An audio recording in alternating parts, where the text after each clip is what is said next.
오늘은 빌립보서 1장 1절에서 11절 본 말씀을 통해서 감사와 기쁨의 공동체라는 제목으로 하나님 말씀을 나누도록 하겠습니다. 네, 지난 한 주도 잘 지내셨나요? 네, 오늘 두 분이 오시니까 이 자리가 꽉 찬 것 같습니다. 네, 우리 옆에 좌우 앞에 한번 인사할까요? 네, 우리 만나서 반갑습니다.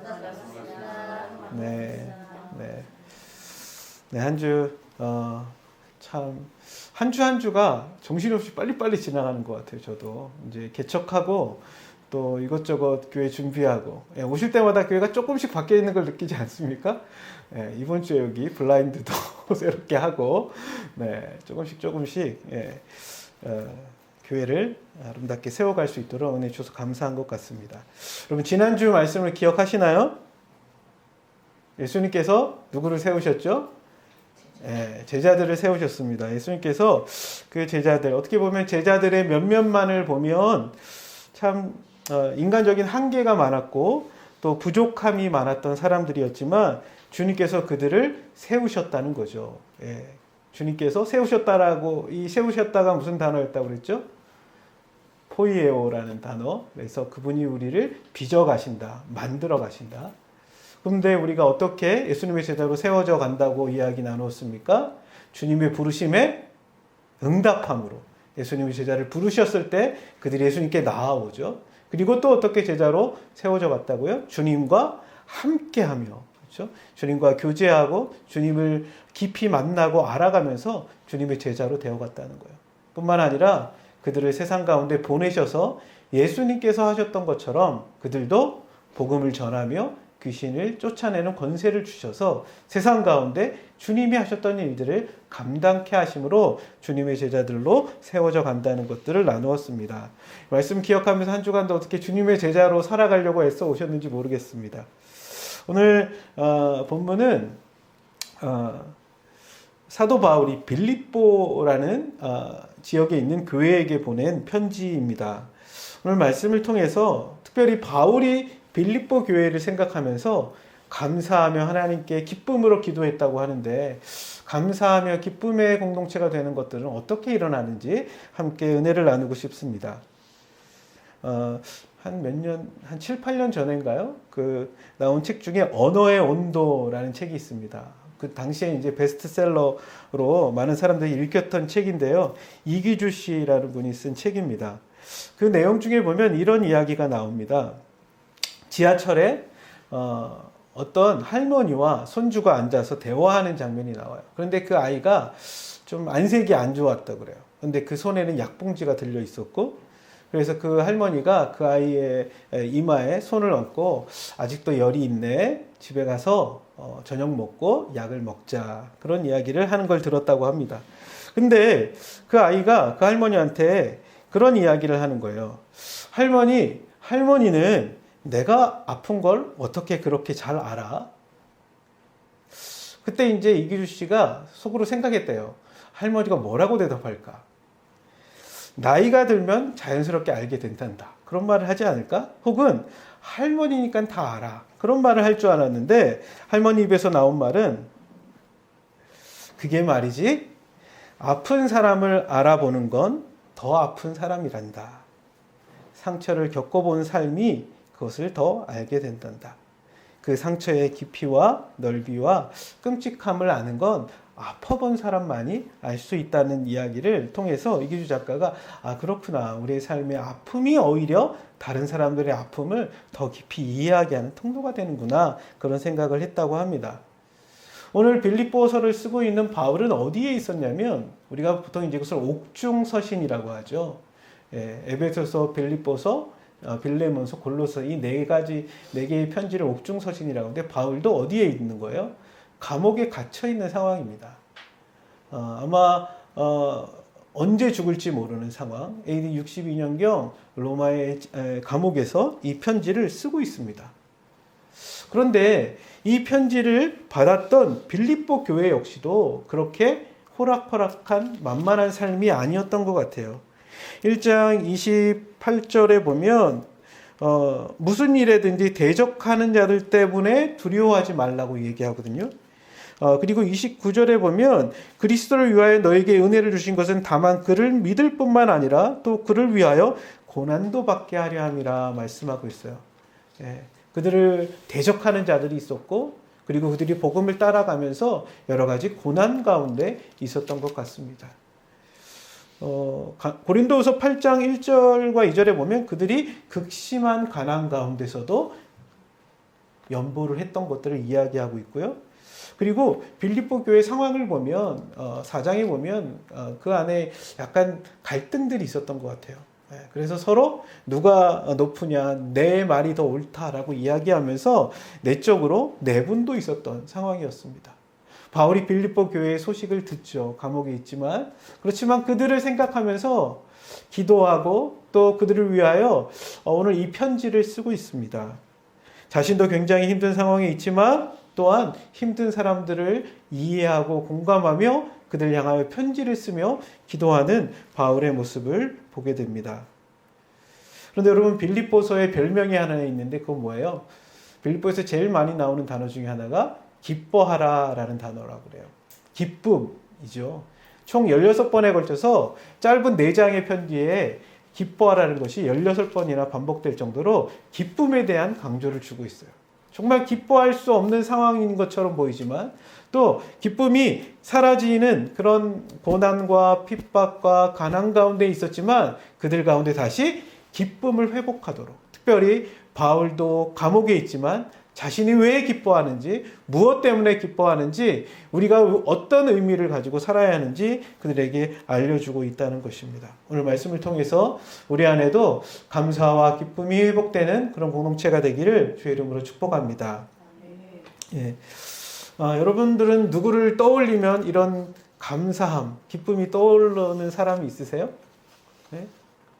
해바라기라는 그 가수 혹시 우리 젊은 친구들 모르지만 그대 내게 행복을 주는 사람, 어떤 고난이 올지라도 그대 내 곁에만 있다면 나는 행복하다라고 이야기했는데 바울은 오늘 이 빌립보 교회가 자신에게 행복을 주는 그 기쁨의 공동체였던 것 같아요. 왜 그들로 인하여 기뻐하고 있었을까요? 무엇 때문에 그들로 인해 기뻐하다고 얘기할까요? 오늘 3절과 4절에 보면 내가 너희를 생각할 때마다 나의 하나님께 감사하며 간구할 때마다 너희 무리를 위하여 기쁨으로 항상 간구함을. 내가 너희를 생각할 때마다 하나님께 감사한대요. 내가 너희를 위하여 간구할 때마다 기쁨으로 너희를 위하여 기도하게 된다라고 이야기합니다. 그 이유가 무엇입니까? 첫 번째로는 그들이 복음 안에서 함께 교제하고 있기 때문이다라고 이야기하죠. 따라해볼까요? 복음 안에서 교제하기 때문이라. 이게 예전 이제 개역 성경에는 복음 안에 교제한다라고 하는데 개역 개정 성경에서는 이걸 약간 더 직접적으로 설명하는데 우리 한번 5절 말씀을 한번 읽어볼까요? 시작. 너희가 첫날부터 이제까지 복음을 위한 일에 참여하고 있기 때문이라. 아멘. 바울이 그들을 생각하면서 감사하며 기뻐하는 첫 번째 이유가 뭐냐면 그들이 무엇에 참여하고 있다는 거예요? 예? 복음을 위한 일에 참여하고 있기 때문이다.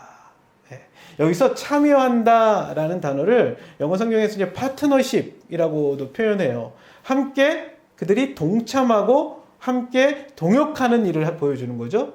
뿐만 아니라 이 단어는 헬라어로 코이노니아라는 단어를 쓰고 있어요. 여러분 코이노니아가 뭡니까? 네? 우리 코이노니아라는 단어를 많이 쓰죠. 교제한다. 근데 이 코이노니아라는 말의 근원적 의미는 공통된 것을 함께 소유하고 있다라는 거예요. 그들에게도 있고 나에게도 있는 거예요. 그래서 어떤 일이 벌어지는 거예요? 함께 교제가 일어나는 거예요. 네. 여러분 어떤 사람이랑 주로 교제하세요?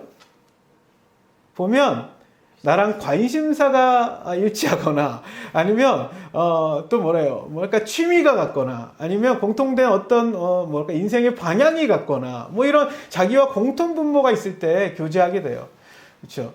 우리 수영 좋아하는 사람들은 수영장에 가면 정말 기쁘게 교제하면서 제 아는 분은 아침에도 가고 저녁에도 가고 하루에 2번씩 가더라고요. 그 수영이라는 것으로 어떻게 보면 교제하는 거죠.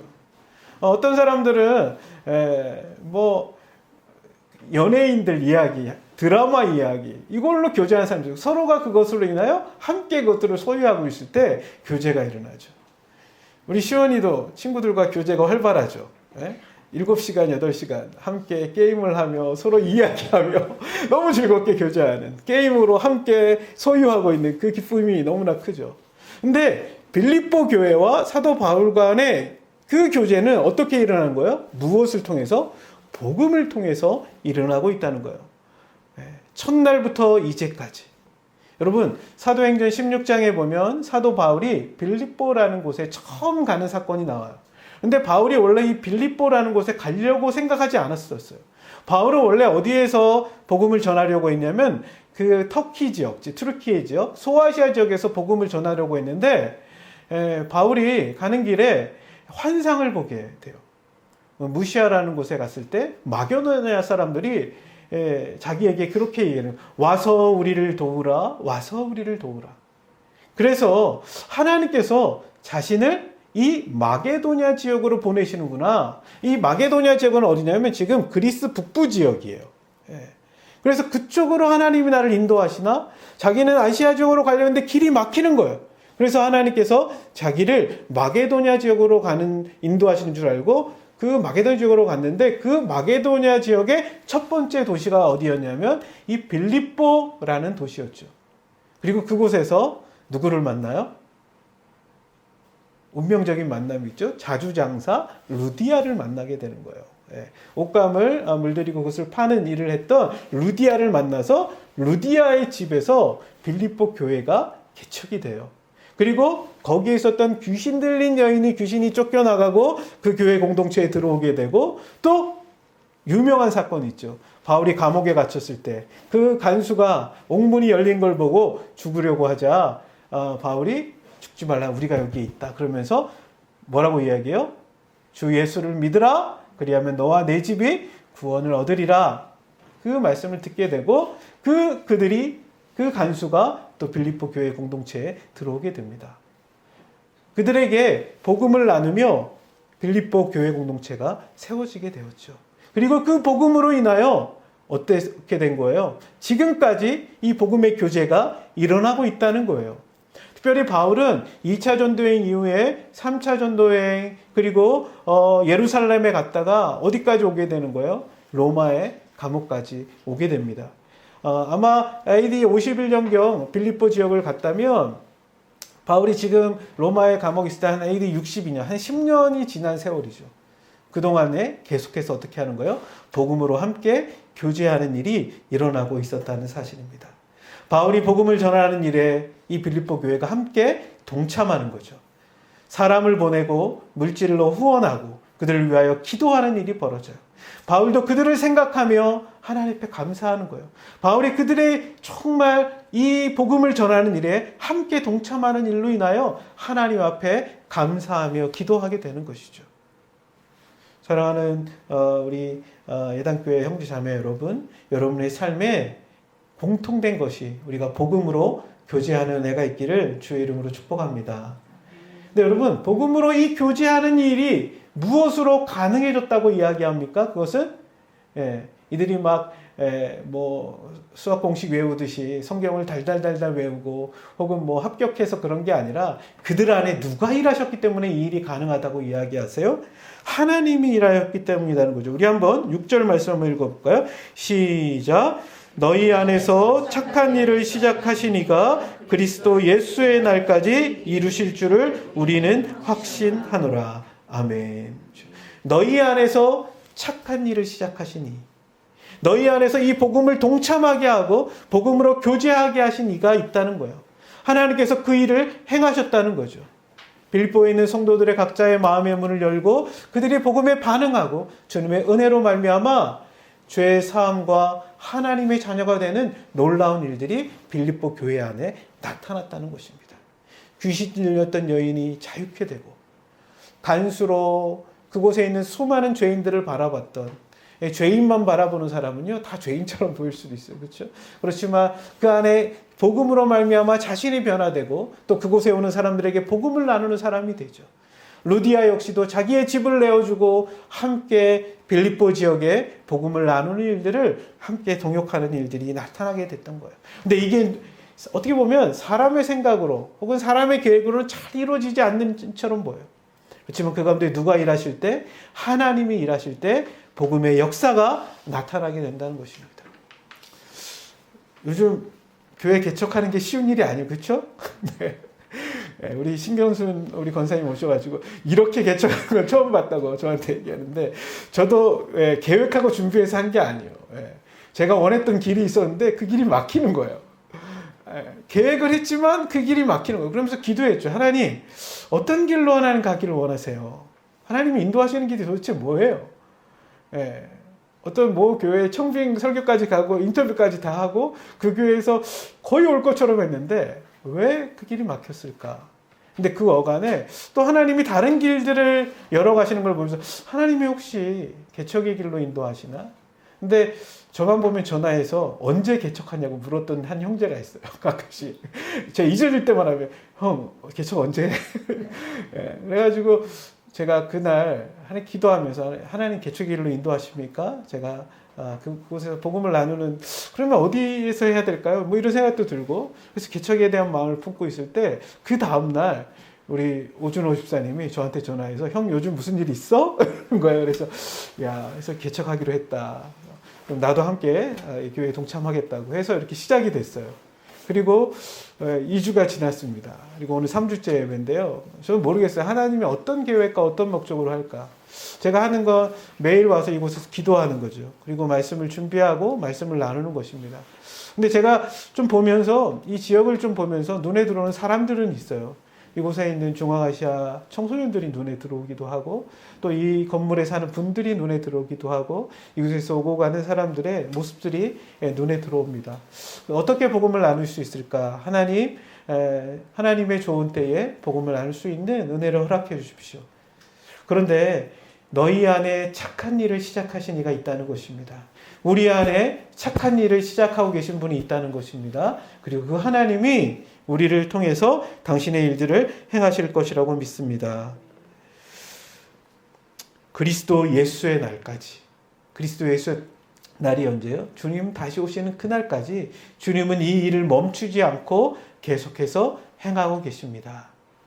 주님은 지금도 이 복음을 통해서 정말 하나님의 나라를 이 땅 가운데 이루어가는 일들을 이루고 있다는 사실을 기억할 수 있는 저와 여러분 되기를 원합니다. 우리의 교제가 이 복음에 기초한 교제이기를 축복합니다. 교회가 복음으로 교제하다가 어느 순간 복음으로부터 점점 멀어질 때 교회는 타락하기 쉬워요. 그렇죠? 돈으로 교제한다든가, 아니면 세상의 어떤 자신의 이익이 되는 어떤 것으로 교제한다든가, 다른 무엇으로 교제하기 시작할 때 교회는 생명을 잃어버립니다. 사랑하는 우리 예단교회 형제자매 여러분, 우리가 복음으로 교제하는 첫날부터 지금까지, 주님 오신 그날까지 복음에 기초한 공동체 되기를 주의 이름으로 축복합니다. 그래서 제가 예담교회 이름을 왜 예담교회로 한 줄 아세요?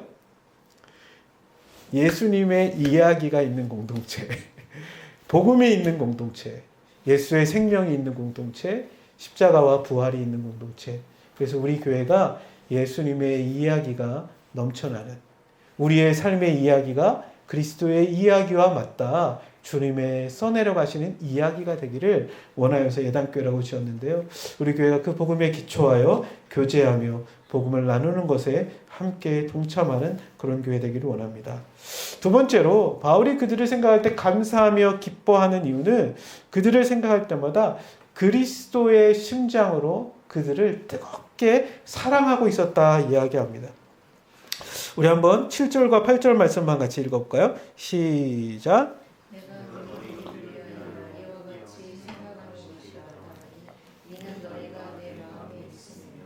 나의 매임과 복음의 변명함과 확정함에 너희가 다 나와 함께 은혜에 참여한 자가 됨이라. 내가 예수 그리스도의 심장으로 너희 무리를 얼마나 사모하는지 하나님이 내 증인이시라. 아멘.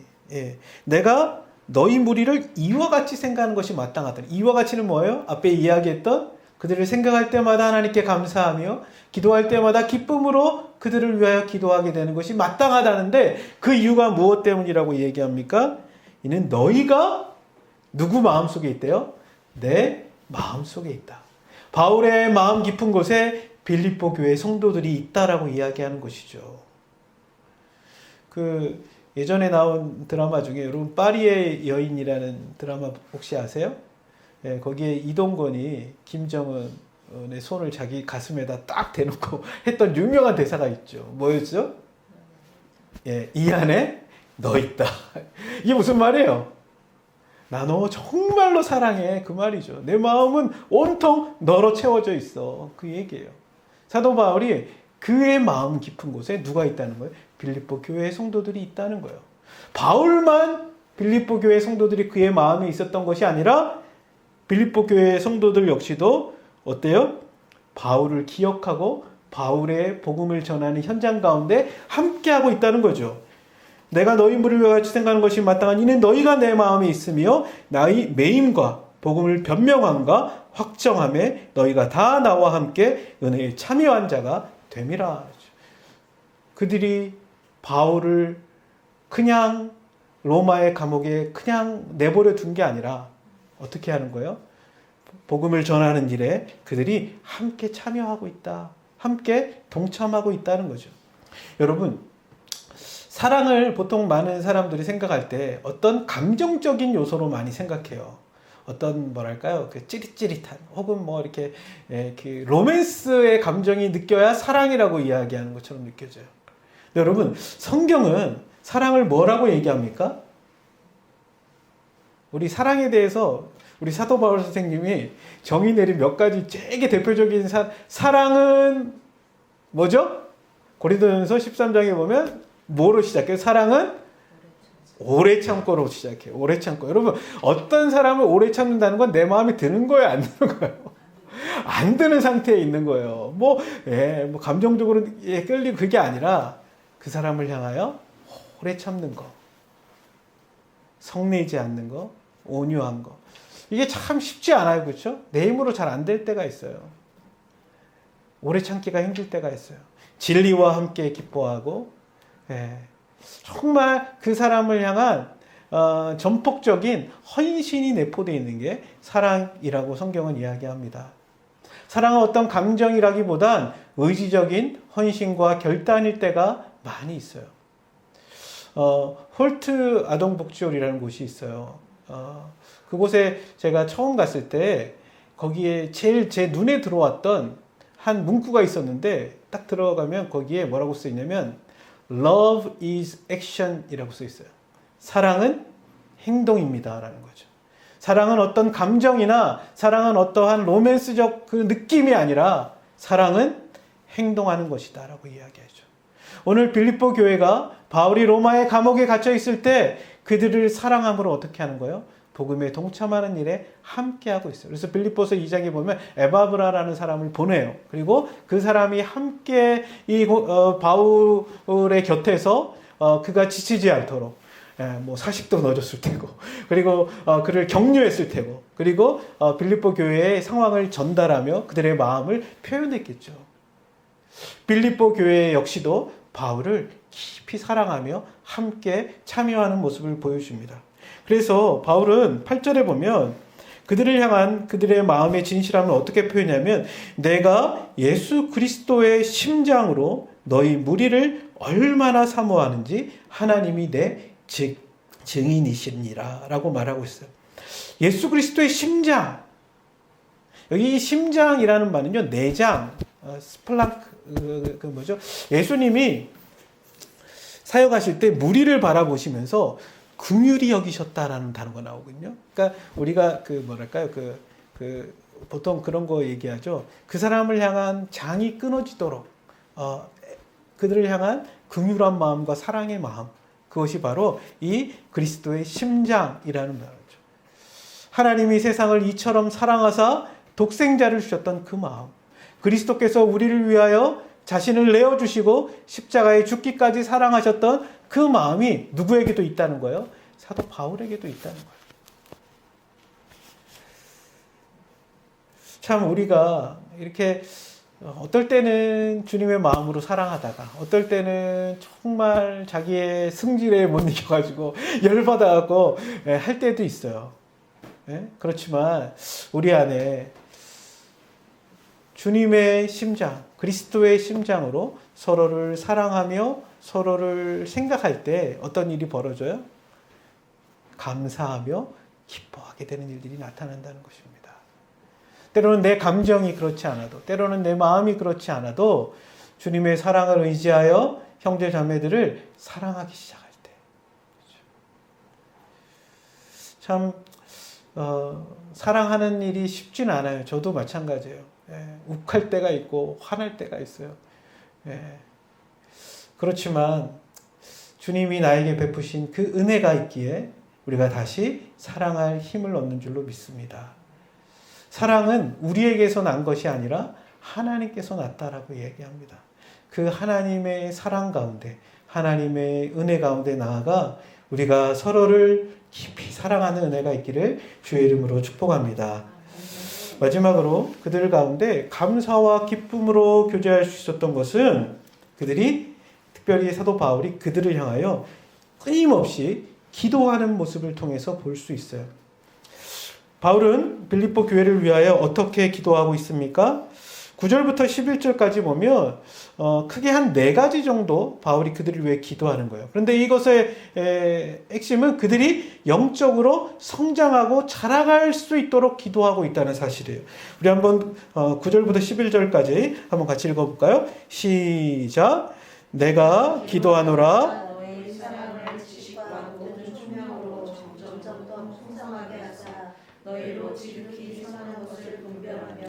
또 진실하여 허물 없이 그리스도의 날까지 이르고 예수 그리스도로 말미암아 의의 열매가 가득하여 하나님의 영광과 찬송이 되기를 원하노라. 아멘.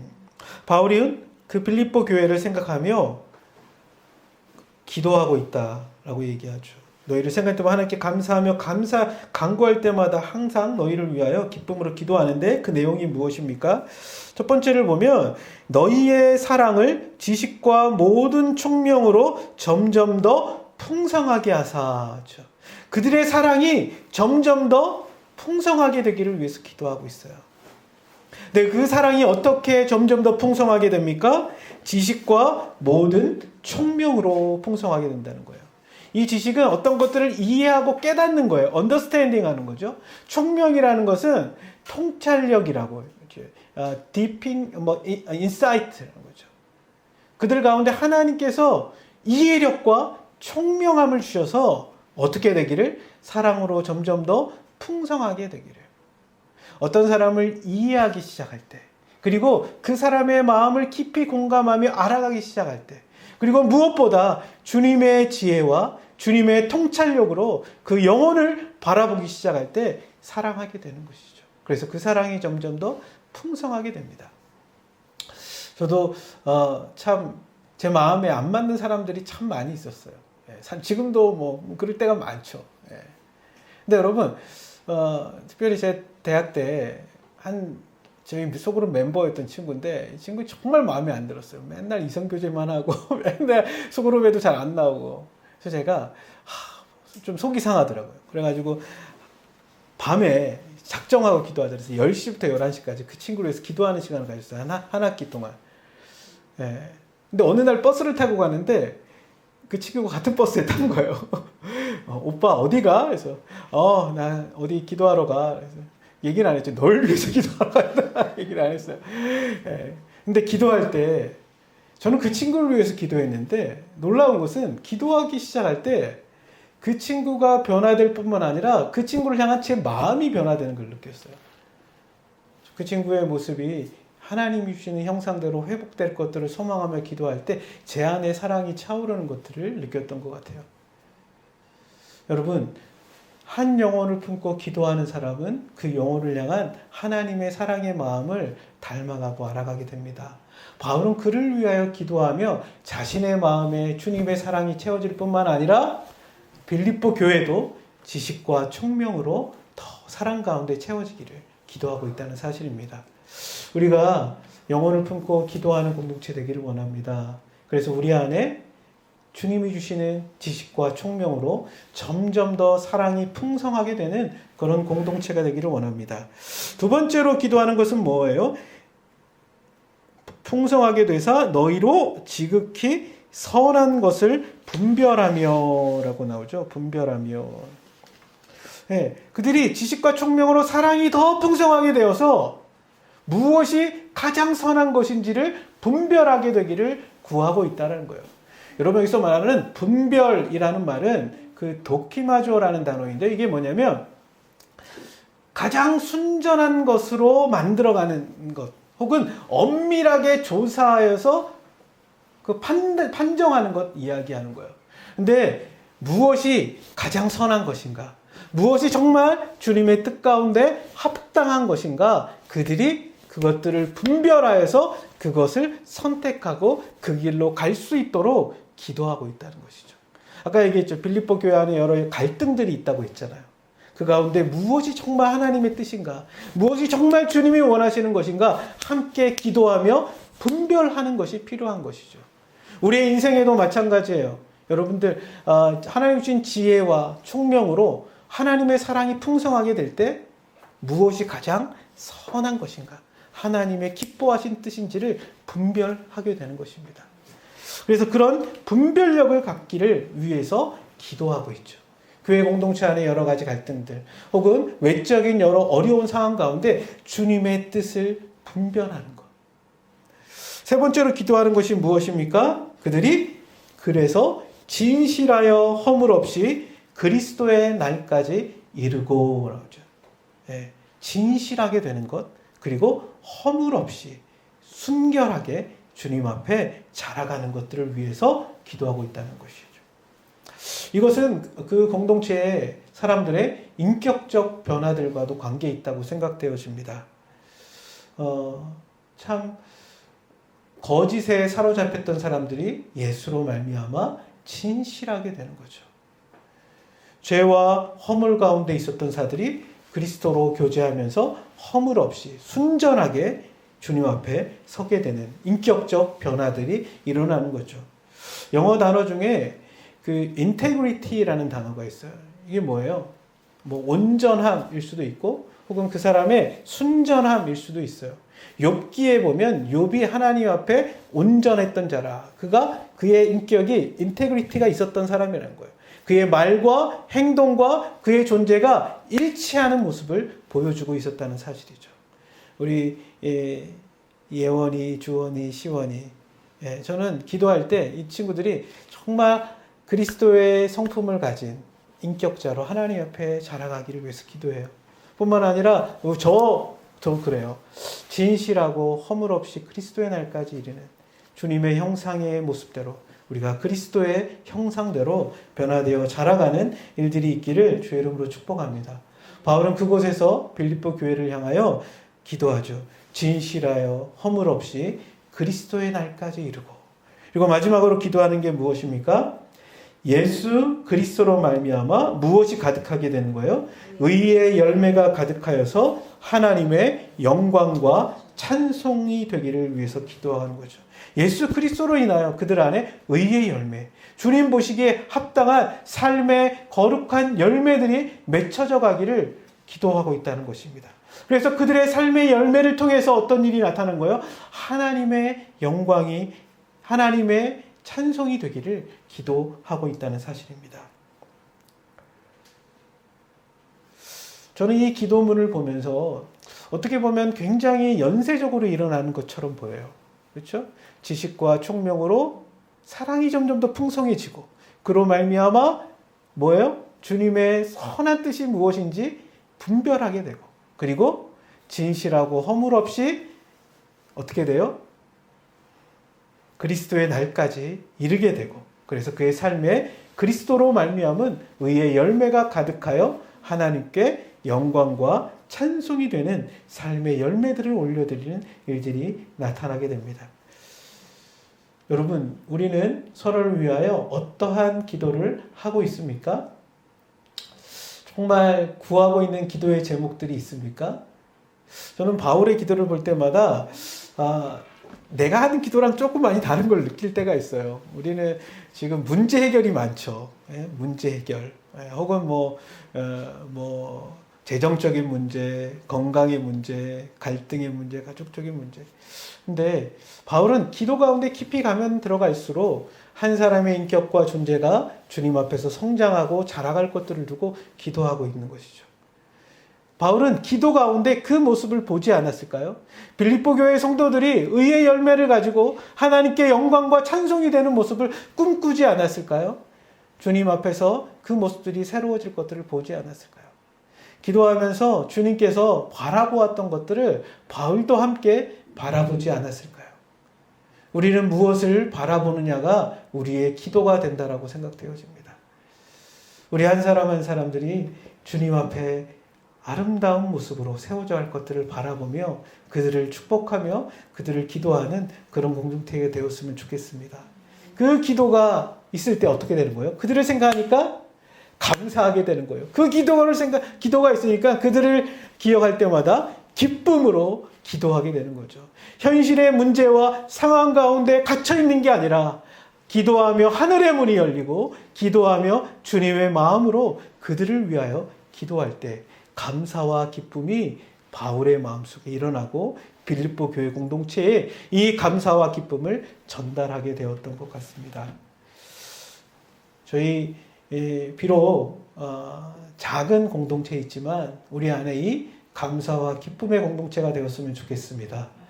복음으로 교제하고 그리고 그리스도의 심장으로 사랑하고 그리고 서로가 서로를 영적인 성장을 위하여 함께 기도할 때 우리 안에 주님이 주시는 감사와 기쁨이 충만한 그런 공동체 되기를 주의 이름으로 축복합니다.